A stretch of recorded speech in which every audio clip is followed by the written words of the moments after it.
we started a few weeks ago when we delved into this whole new world we live in with COVID-19, because we thought it would be a good resource tool for many people to live beyond their personal fears of finance and really approach it from a strategic and a very, very smart way. And I'm honored, of course, to have our lovely host on, Elena Fingal of Organized Money, brilliant in her presentations, honored by the Huffington Post and many other publications and all the things that she does. And she's going to introduce our very special guest, Raya Reaves, who is an Instagram superstar when it comes to taking care of money.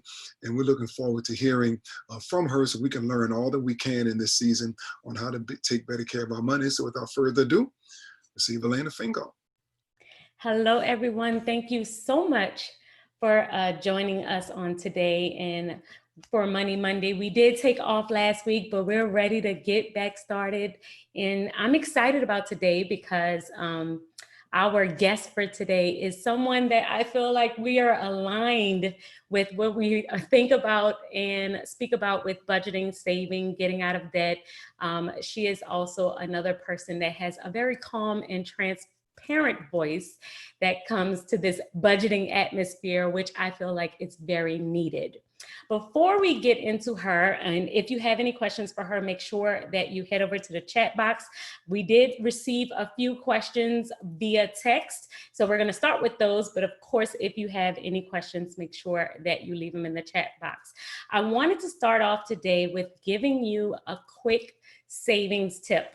As you guys know, I am really big on easy ways to save, not just trying to reinvent the wheel, not trying to do anything really big, really small ways to save. So instead of doing $300 out of a check, I'm always looking for something smaller that you can do.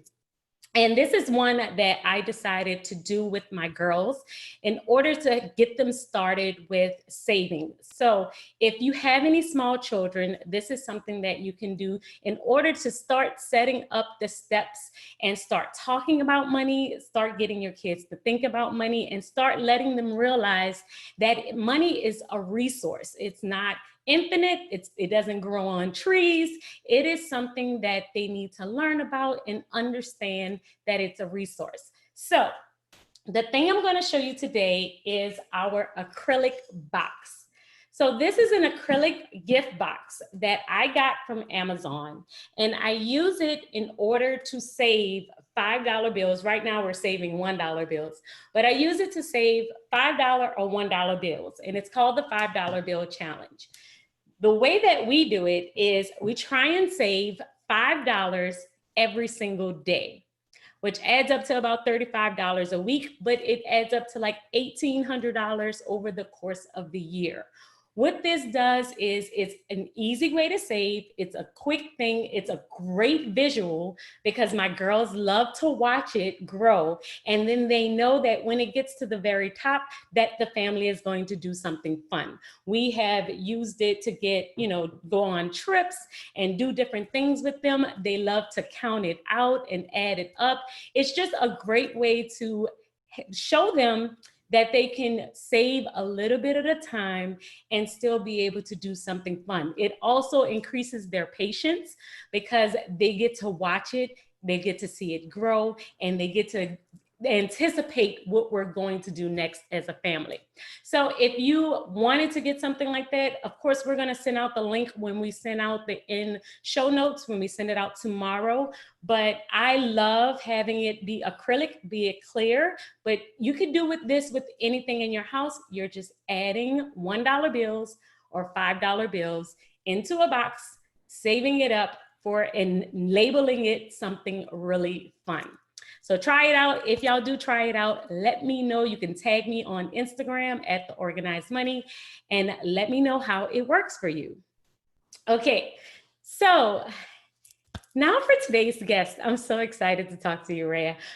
Me and her, we actually just did a webinar together this past Thursday, which was absolutely wonderful. It was so much fun, and it was on financial organization.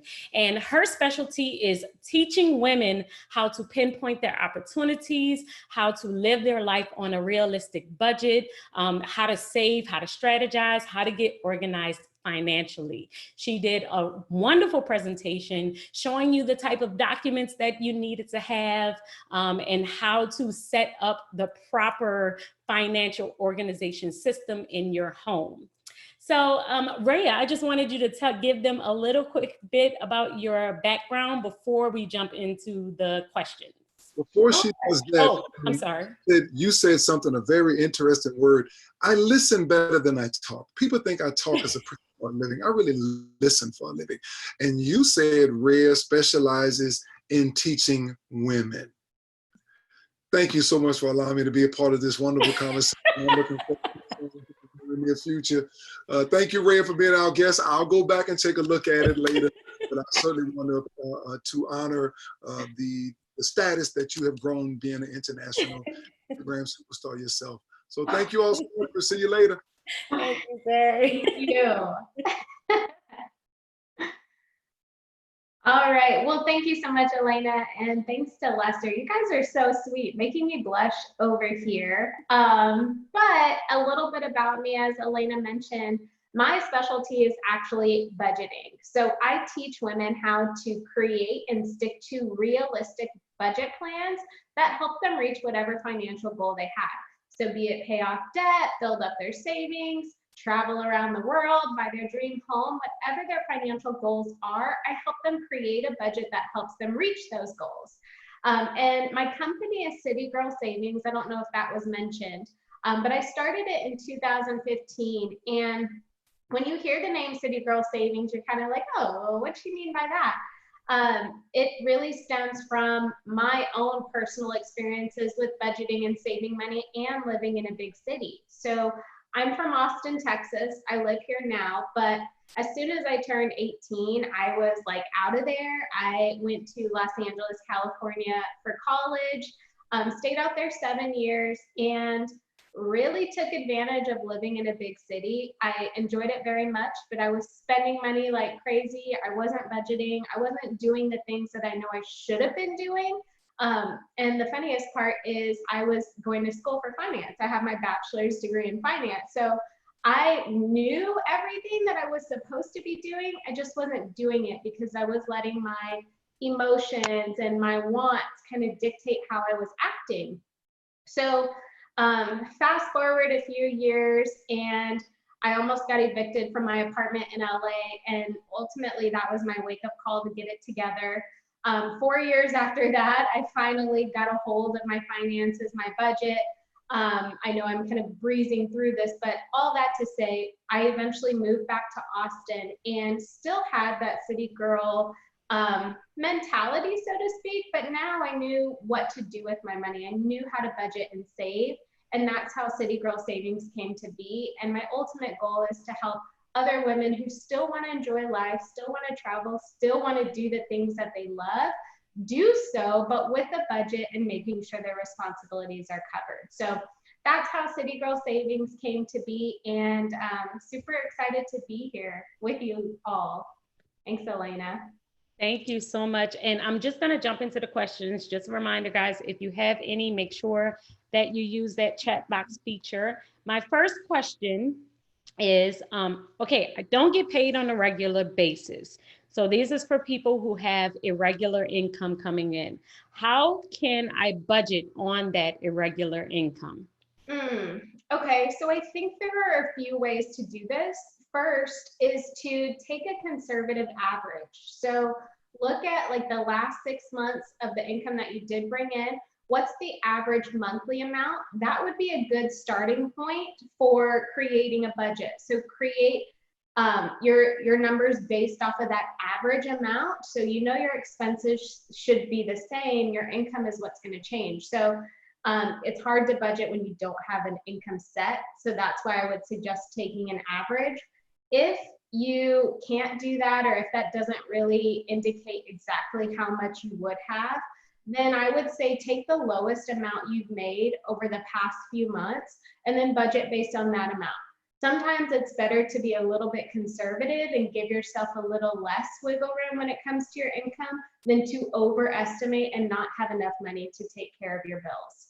Right. So, yeah, I would say start there. Yeah, that's good. Okay, so I get this question a lot, and I'm sure you do too.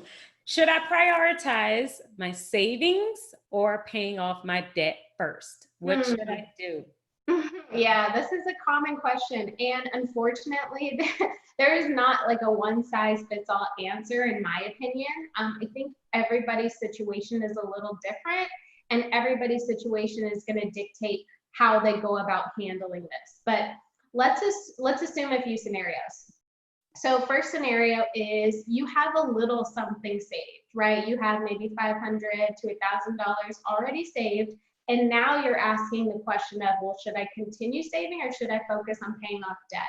I would suggest just looking at your situation, is having $500 to $1,000 in savings enough if a small emergency came up?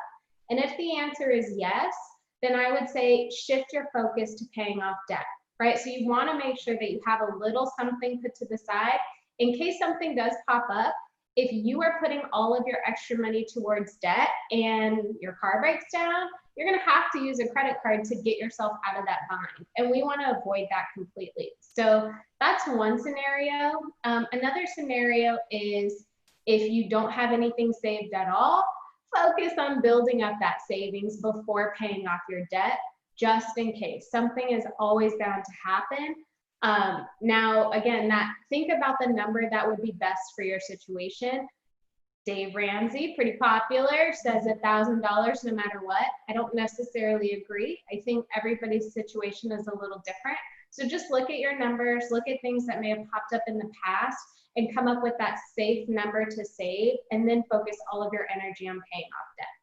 Yeah, I could say this. When I first started budgeting and saving and trying to do all of that, I was following Dave Ramsey to the T, and just saying, okay, I'm gonna just save $1,000. That's all I need. Well, we saved $1,000, got to baby step 2, started paying off debt, and then got hit with a plethora of random awful things, meaning like tire going flat, like water heater went out, our refrigerator went out. Like it was like one thing. We had a plumbing problem, it flooded our kitchen, one thing after the other, which meant that I ended up having to pick back up my credit card, and I had paid off this credit card and ended up having to pick it back up because I literally didn't have a choice.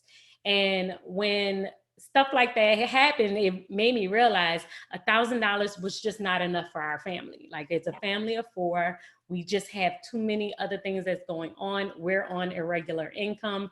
It's just made me quickly realize that it's not $1,000 across the board, right? So definitely not one size fits all.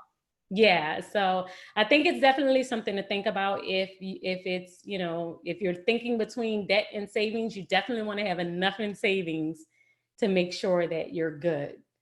Okay, so getting back on another question on savings, how much on average would you say someone should keep in their savings account? So my theory on saving is I believe you should have a specific account for each goal. So one goal per one savings account. So for example, if you have a goal of traveling to Jamaica, if you have a goal of an emergency fund, a small emergency fund, those would be 3 different savings accounts. And I think each savings account should have a different amount in it. So it's hard for me to answer this question, but I would say starting with like a mini emergency fund, kind of like we were talking about, just look at your situation and say, okay, is $750 a safe number for me to have close by in case something happened? Have that in your account. Then eventually you would want to work up to your 3 to 6 months worth of expenses as your true emergency fund.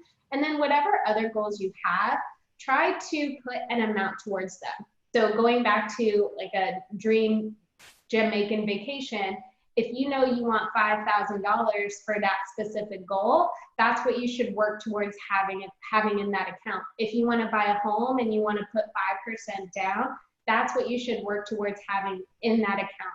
So depending on what your goal is going to determine how much you actually need in that account.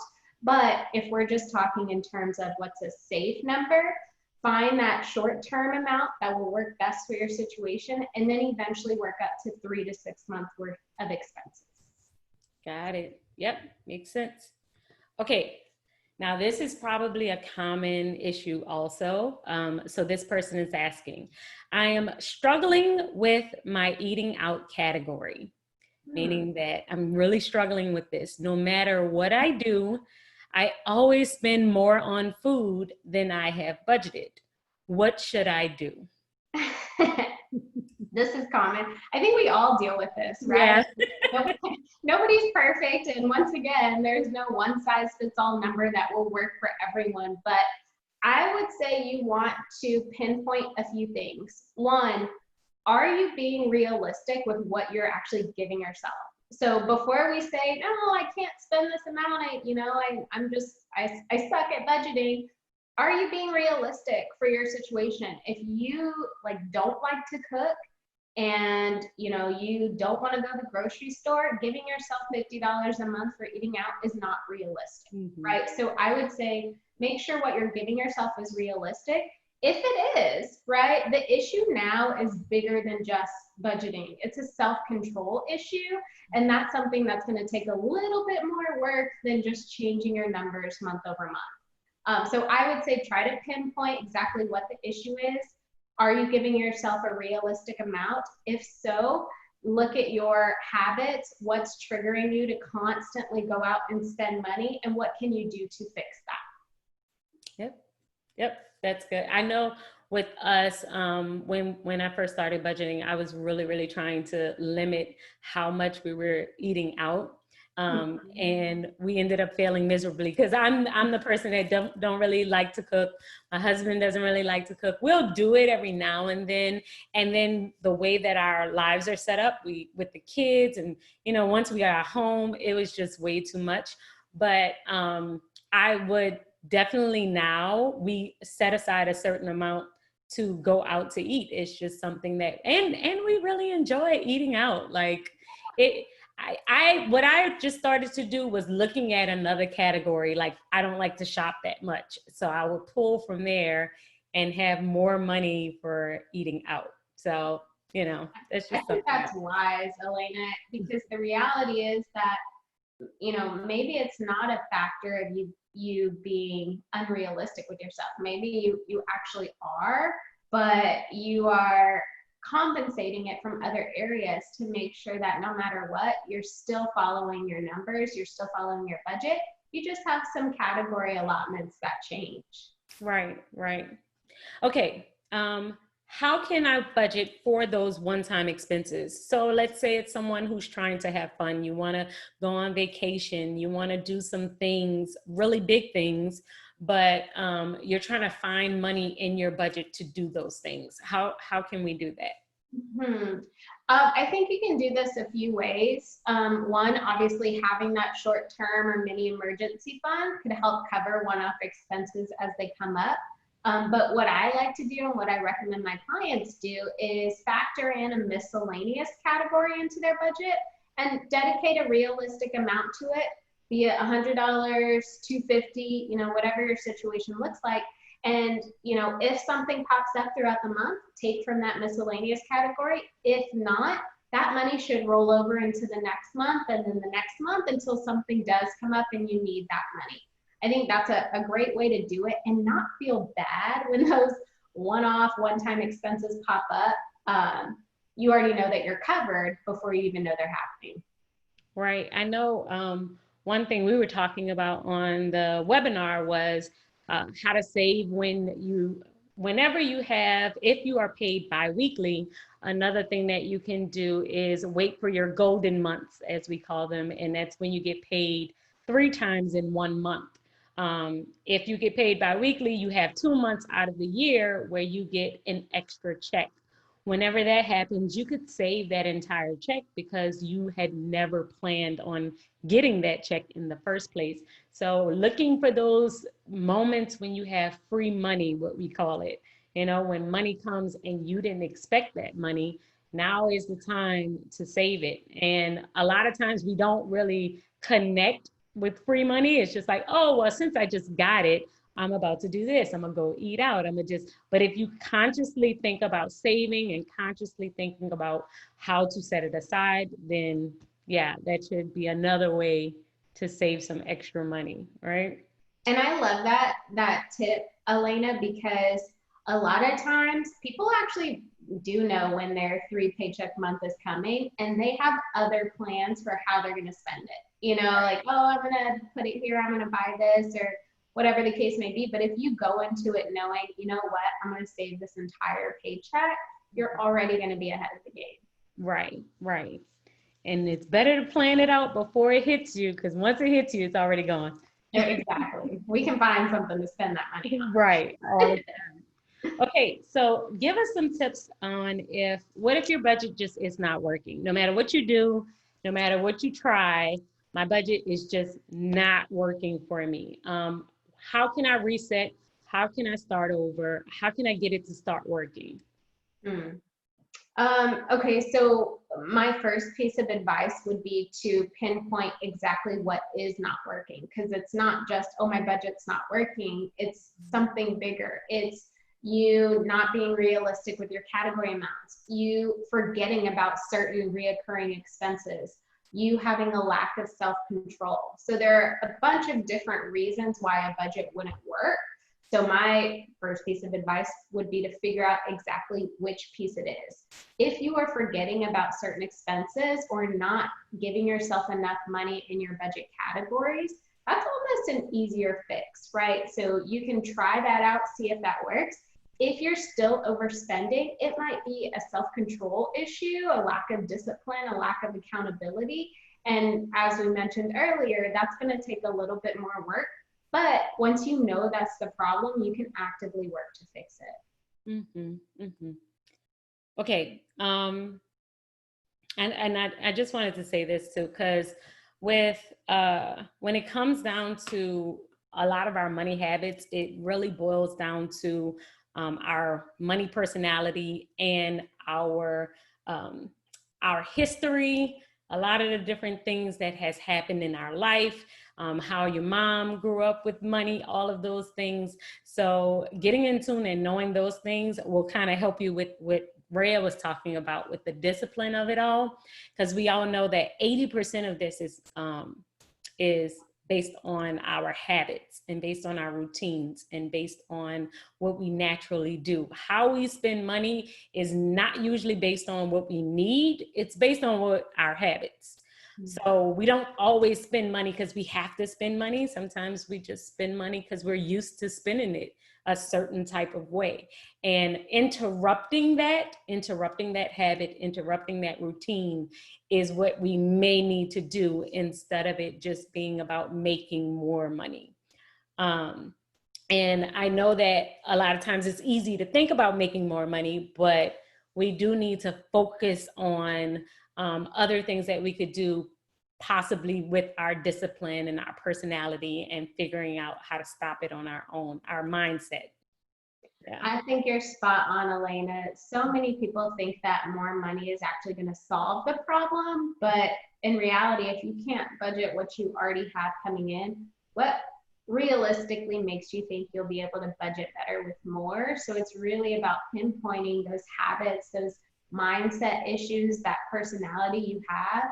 And once you acknowledge that, once you know what it is, you can actually fix the problem. You can't fix what you don't know is broken. Right, right. Okay, next question. I came into a large sum of money. What is the very first thing that I should do? Take a deep breath, right? Like no fast reactions. I would even say like sit on it for a few days so you're not making any impulse purchases or decisions. And then really think about your situation. So do you have debt? Do you have money already saved? Are you investing? Do you want to start a business? Like, think about the things you want most in your life, and depending on those things and depending on how much you have, think about what that money can do to help you get closer to your end goal. If you have debt, I say paying off debt would be very important, but not before making sure you have money put to the side for savings. So really think about what you want out of life, really think about where you currently are, and what will using that money do to help you get closer to your end result. And then do that, and don't feel bad about it. Yeah. That's a good question. Yeah, it is. And I know that in this season, I know we have a lot of different things coming at us. Like, you may have gotten the EIDL loan or a PPP loan. There's probably a bunch of different unemployment. There's a lot of money coming at us, and some people need it to survive, and some people are just getting extra. So it's definitely, reevaluate those goals is a very, very good idea, especially in this particular season, because you don't know how long you might need it, especially if you are unemployed.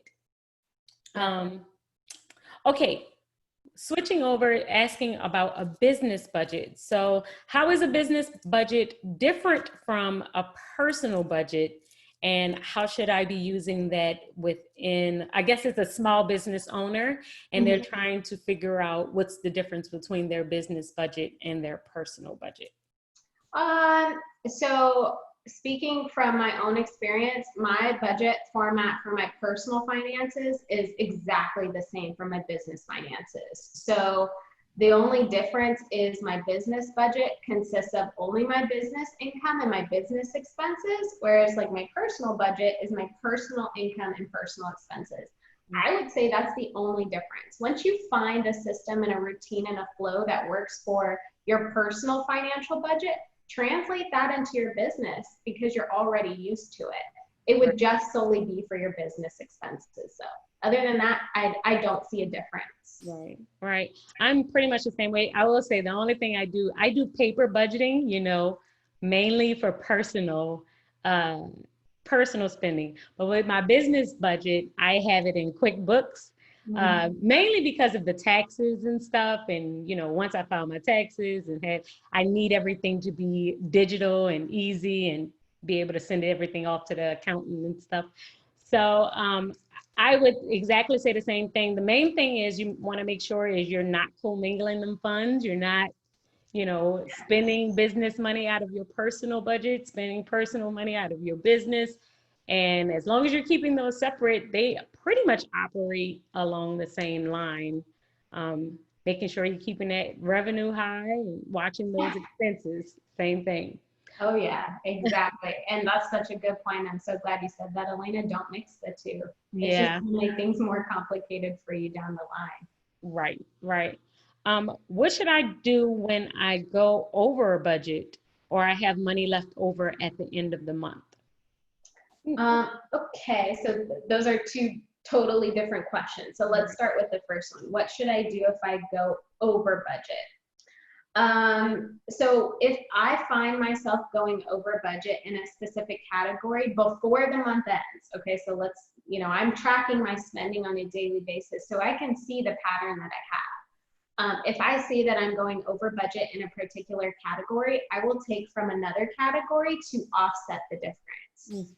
And I would highly recommend that. If it's already the end of the month and you're over budget, what can you do to improve next month, right? Because the month's over, don't beat yourself up about it, but think about how you can improve for the next month. If you have money left over, there are a few things you can do. Make an extra debt payment, save it, put it towards another goal that you have.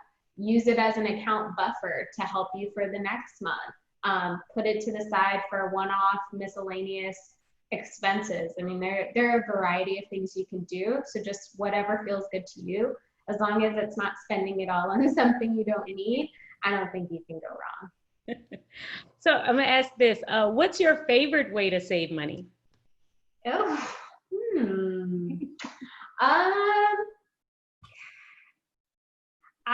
Me personally, I save a variety of different ways. I have like my automatic transfers, I have Digit.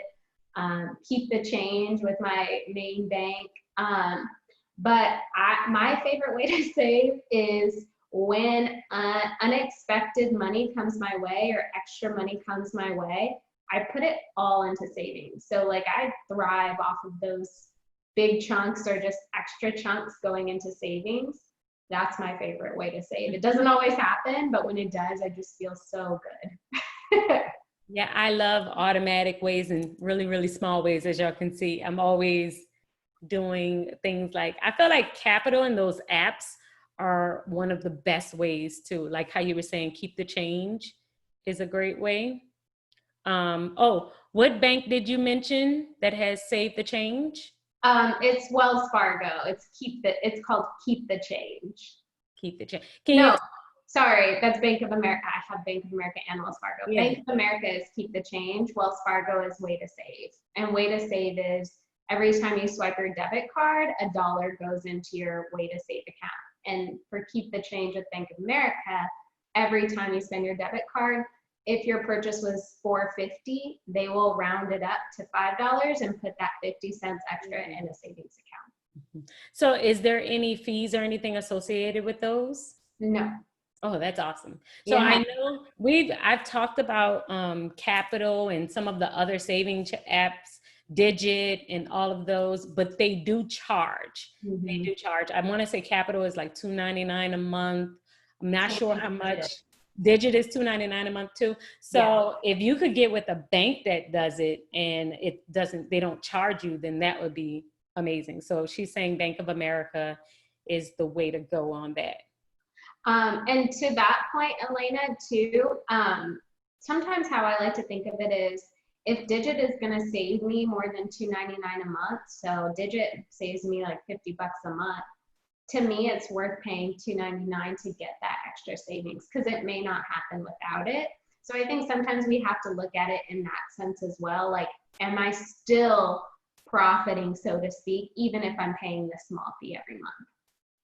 I agree. I mean, well, I still have Capital, so. I know, I have Digit, so yeah. Because I feel like I wouldn't save as much without it. I wouldn't automatically move money in order to save. Okay. I'm going to ask this because I wanted to know, we kind of mentioned Dave Ramsey and his approach to finances, which is a little bit more like aggressive, a little bit more harsh. How does your approach differ? How would you say it differs from like a Susie Orman or a Dave Ramsey? Yeah. I would say mine is much more fluid. I don't think you can categorize or put people into buckets when it comes to budgeting. And, baby steps are this is it. I would say my approach is really looking at my client situation and creating a budget based off of their lifestyle. Dave Ramsey says, stop your 401k contributions so you can pay off debt. I don't do that. I don't recommend that. Get $1,000 saved and then put the rest towards debt. Again, I think it's not one size fits all. You have to find the number that's best for you. So some of the principles still apply, but my budgeting process is a little bit more fluid, and I make sure to include amounts for my clients for things that they enjoy. I don't think it's fair or good or beneficial in any way to just completely cut out the fun or discretionary spending. So I make it a point to always include that in my clients' budgets. I agree. I know a lot of times when I've listened to his podcast, he will be screaming at the people telling them, you don't get your nails done, don't do your hair, don't do this. And I'm like, I don't think that's going to really work out for me. I can't really see myself doing that. I've tried the deprivation, and it's only led to me splurging and not feeling good about it. So if you just muster up a little bit of money every month to take care of yourself, you're going to feel so much better over the long haul. Right. This next question, I might chime in, but they're saying, what age should I start my children budgeting and how should I introduce it to them? Elena, I don't have kids. Yeah. I can share what I would do if I had kids, but Elena, I think. So yeah, go ahead. and you talk about, that's why I was gonna chime in, but go ahead. I wanna hear your advice. Even though you don't have kids, what would you still tell a client that does have kids? Yeah, so a few things. One, like as soon as your child is born, or you know they're coming, get that 529 college savings account set up. I know that doesn't have much to do with the kids, but I would say when the kids are young, like get them piggy banks. My mom and dad, I used to love Disney movies. I would have like Ariel, Little Mermaid, or Jasmine, or whatever piggy banks, and like I got into the habit of putting my money in the piggy bank. And then when I was about 8 years old, I think I talked about this on the workshop or in one of our lives, Elena.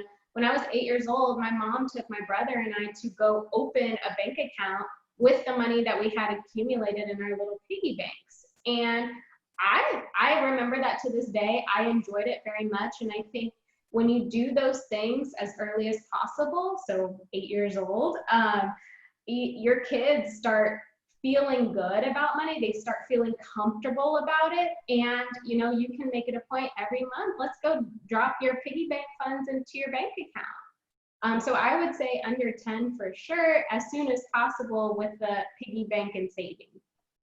I agree completely. So first thing we did, of course, when I was pregnant is open up those 529. So both of our kids do have a 529 plan. The other thing that we do right now, when they were younger, toddler age, and they used to like just ask for different things. They would ask for toys, ask for, you know, I want McDonald's, I want this. We would, you know, strategize and talk about, give them an allowance for the week. They wouldn't get it in hand, but I would say, okay, so you have $20 this week. What would you like to do? And then they want to go to McDonald's. Okay, let's add it up. Now you have $15.60 left, right? So I would like walk them through it so that once again, they would understand that the resource is not infinite, that it's not just ask mom, ask dad, and it just appears. One of the things that we're planning on doing, of course, is it's making sure that they each have bank accounts. I got my first bank account when I was 16.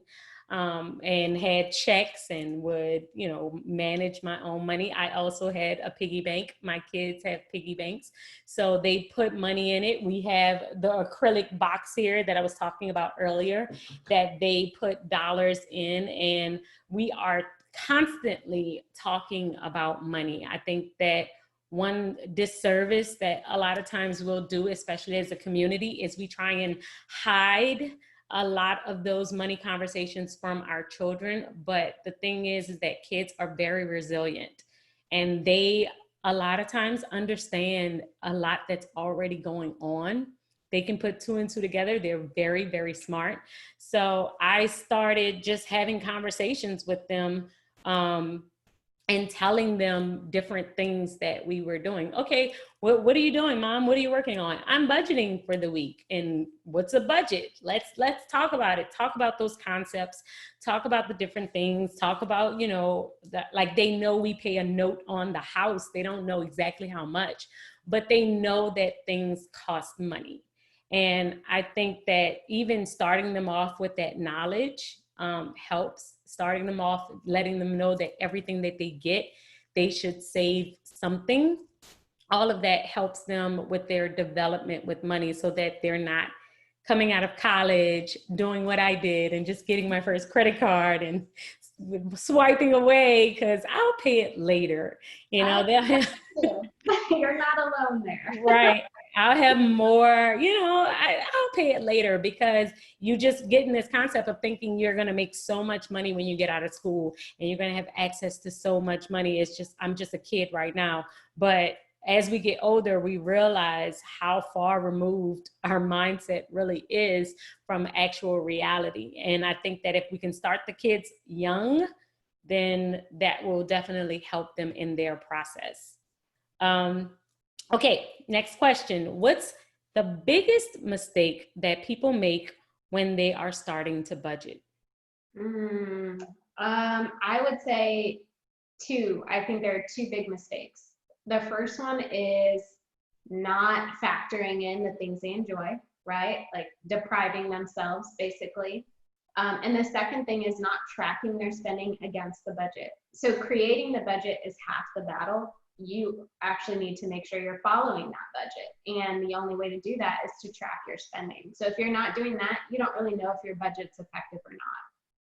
Right. I completely agree. I know a lot of times, even with clients, I would say, oh, okay, we did the budget, but the budget didn't work. It didn't work. And I'm like, why didn't it work? And usually it boils down to is that they were still swiping their card without paying attention to their actual balances. They weren't tracking how much they were actually spending. And the stuff that they were spending wasn't actually in the budget. So I want you to talk a little bit more about that, about expense tracking. Like, what's the best way to start expense tracking?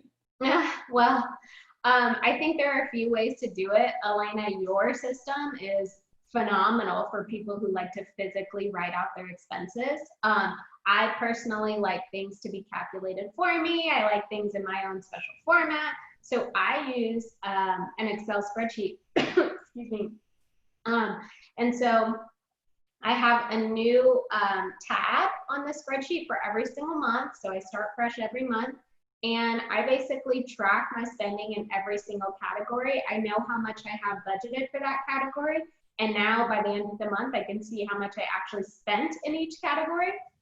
This information allows me to move forward the best way possible in the next month, saying, okay, well, May, I ate out too much, which I did. So moving into June, I'm tightening the reins. I'm making sure I go to the grocery store more often. So that is the process that works best for me. But again, Elena, you can talk about your process, which I think is phenomenal for physical writers.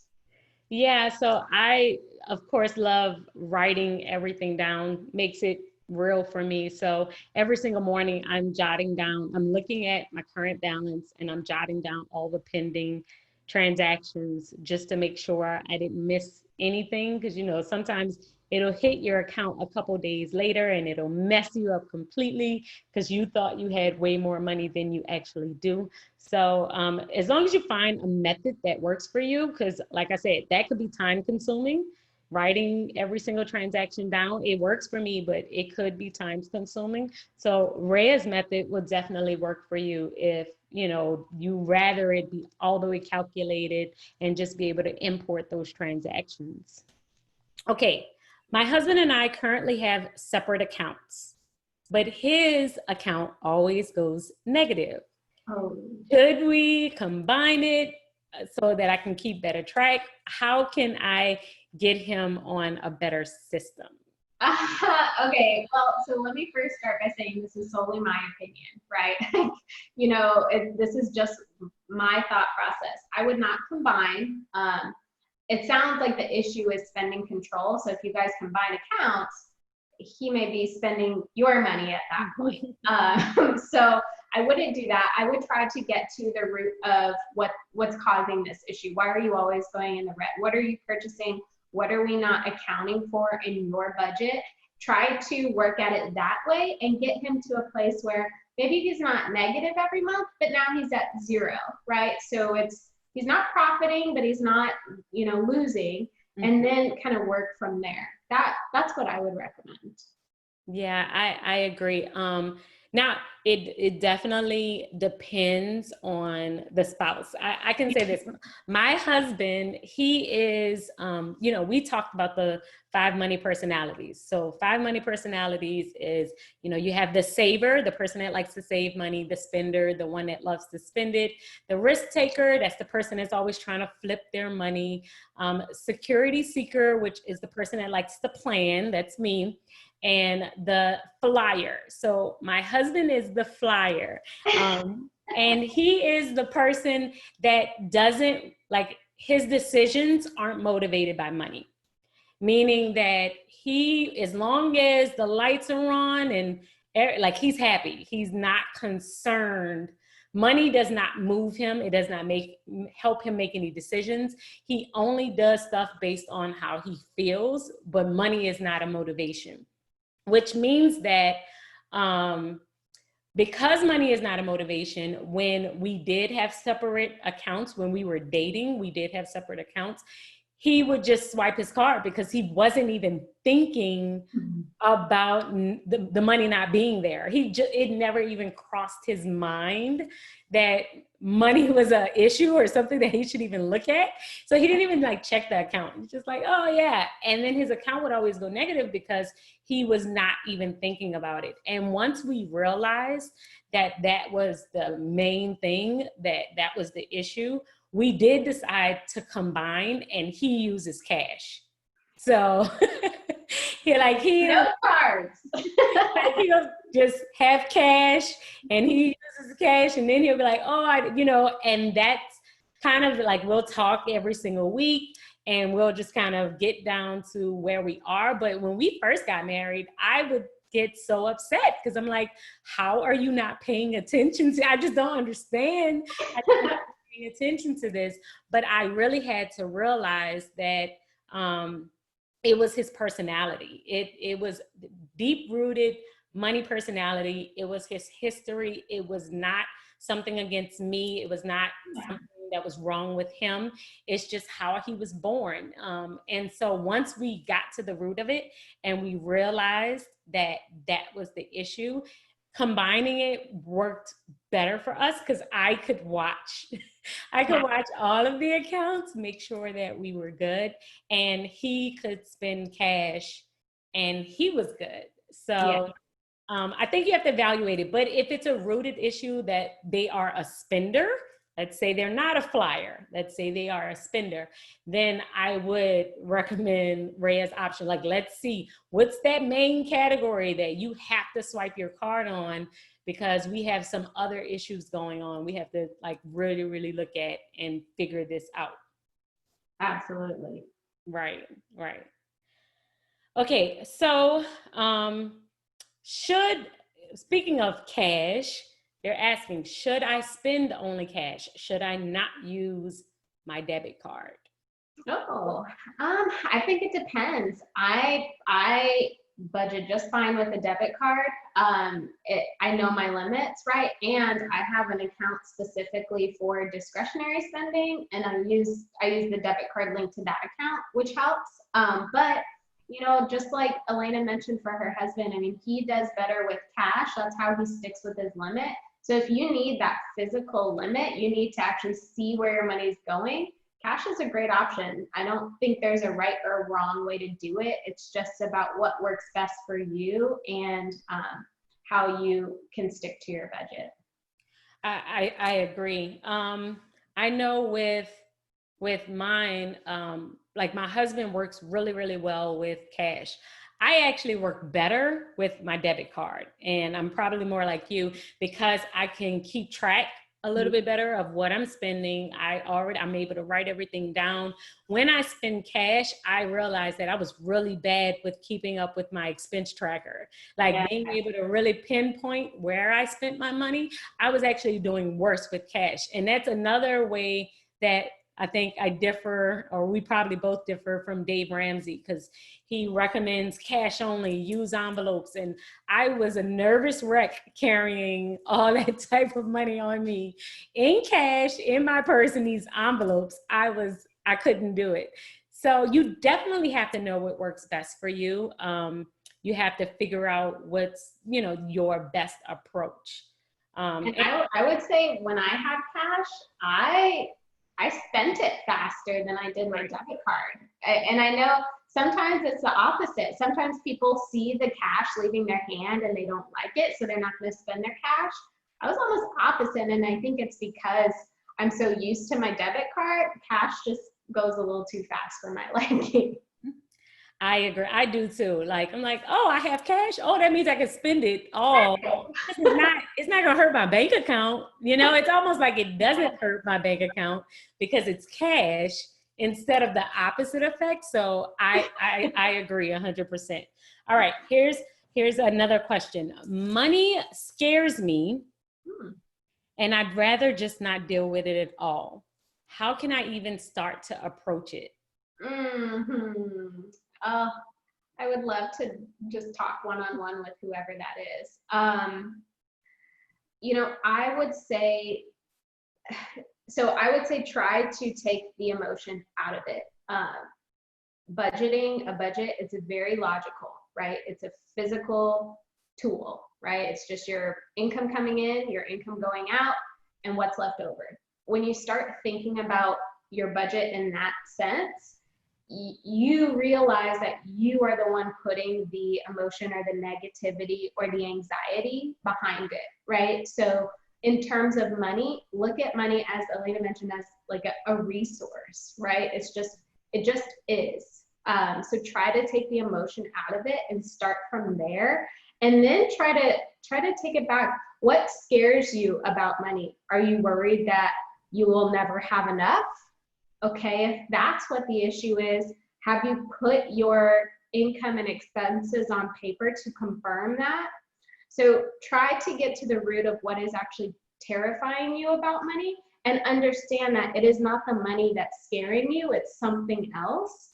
And once you start kind of asking yourself why, well, why do I think that? Why? And keep going deeper, like you're peeling off layers of an onion, things will start to make themselves clear and hopefully make you feel a little bit better. I agree 100%. I think a lot of times we connect our money, how much we have, to almost like our self-worth. We're scared to talk about it. We're scared to, answer the phone. We're scared to talk to debt collectors or family members. We just want to like kind of hide from it. But it's usually because of, as you said, Raya, with we're tying it with our emotion. We're connecting it to who we are as a person, right? You have more of it, you're like worthy. If you don't, you're not. And I think that a lot of times we just have to disattach ourselves from that emotional state that we kind of leave ourselves in, and mainly just focus on the resource itself. Look at money as a tool. It's a resource. It's just something. It's a thing that you can actually control, and you have all the power over. 100% agree. And just one more point, Elena. Yeah. The longer you ignore the problem, the worse it's going to be when the time comes to deal with it, and the time will come. So just like rip the Band-Aid off, go full force, realize what the issue is, and then get to work to fix it. And I also think that sometimes it's not as bad as we think it is either. Because Yeah. I mean, I know you've had that client that's like, oh, it's the worst thing you've ever seen. It's so awful.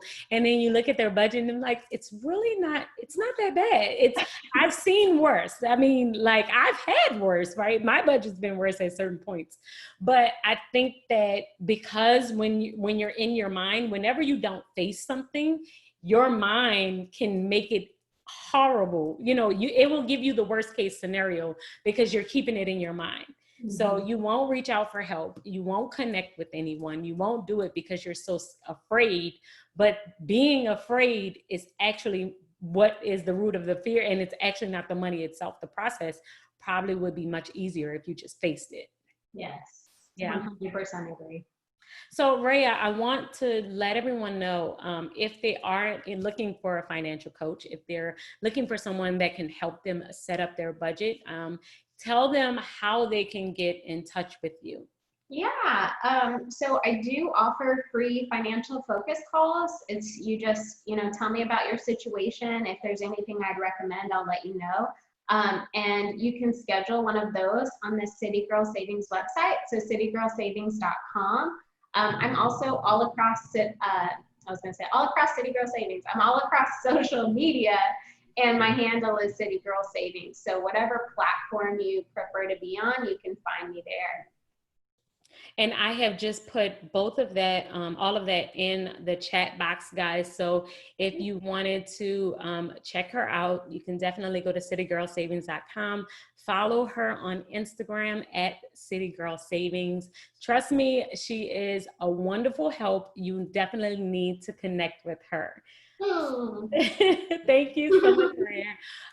I wanted, before we close out, I want to talk about what we're doing next week. And I wanted to tell you guys about an amazing event that's coming up next week that I'm going to be hosting. So if you are, if you're listening to everything that we've talked about, and you are saying to yourself, you know what, I love it, I'm listening to it, you're talking about budgeting, you're talking about savings, but my main issue is money, is your income, meaning that your expenses are superseding your income and you cannot find a way to get out of it. You've cut your expenses every way that you possibly can, but you still are trying to scramble to make more money.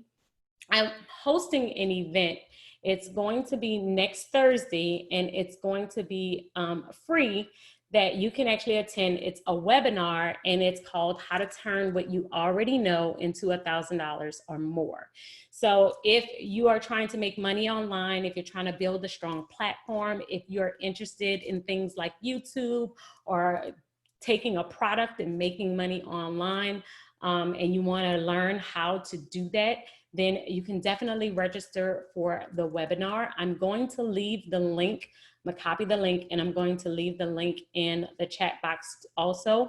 And we're also going to send it out, when we send out the link to everyone for the replay of this class. You're going to get the replay of this class. You're going to get the upcoming webinar link, and you're also going to get the link to the Amazon gift box if you want that also. We're also going to send out Raya's information too, so if you want to schedule a one-on-one with her, you definitely can. And next week, we're going to be talking to the Landrys. So make sure that you register for next week. We're going to be talking to the Landrys, and they're going to be talking with us on how to build generational wealth through life insurance. So really excited to see you guys on next week. And thank you so much for attending this Money Monday. Thank you so much, Raya, for being with us. You have been such a wonderful wealth of knowledge. Thank you for having me, Elena.